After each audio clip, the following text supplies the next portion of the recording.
New research has revealed almost 3/4 of Australians would have an unexpected funding gap in the event of an accident that led to a disability. However, almost half find the NDIS too complicated to navigate.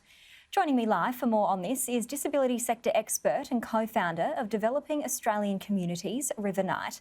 Thank you for your time this afternoon. Now, your organisation carried out this research. Can you tell me more about the findings?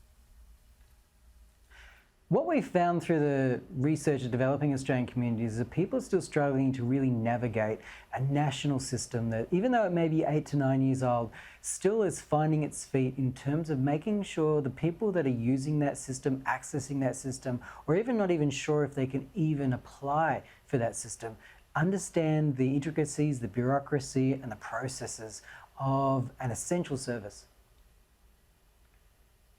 So what are some ways people can overcome the challenges of accessing this support?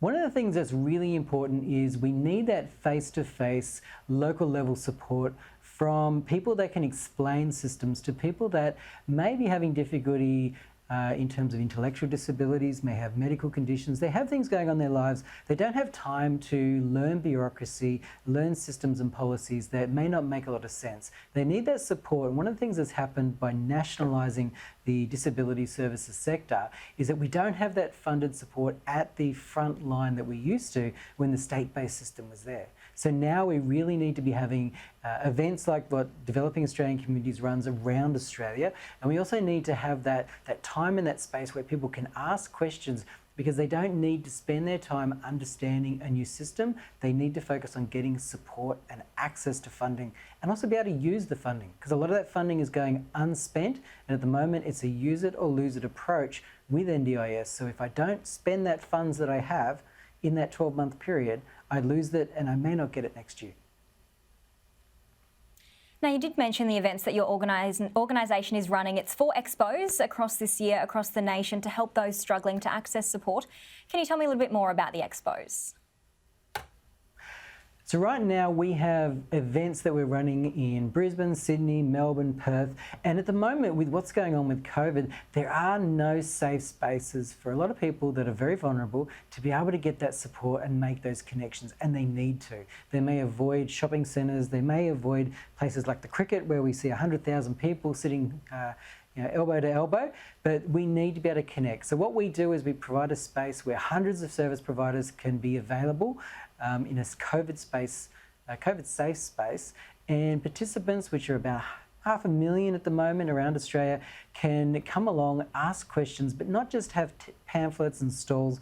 Also have a free service where they can ask questions from those professionals, get help with navigating that system. It's also a fun space where we do have activities and face painters and all sorts of things so that people can spend time there and really get the help to navigate the system. Because right now we have almost 10,000 registered service providers in Australia, and you can imagine a big yellow pages full of service provider names. It's almost impossible for people to really connect and decide, who do I want to have in my life that I can really connect with and feel comfortable with.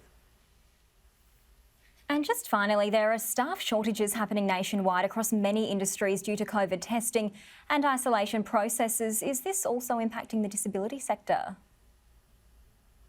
The disability sector, just like every essential health service, is massively impacted. This is an absolute crisis in Australia right now. We have a lack of strategy. We don't have leadership and strategy to prioritise essential service workers, and these are the key people that we need to be looking at. So at the moment, I can't get priority access to get staff tested.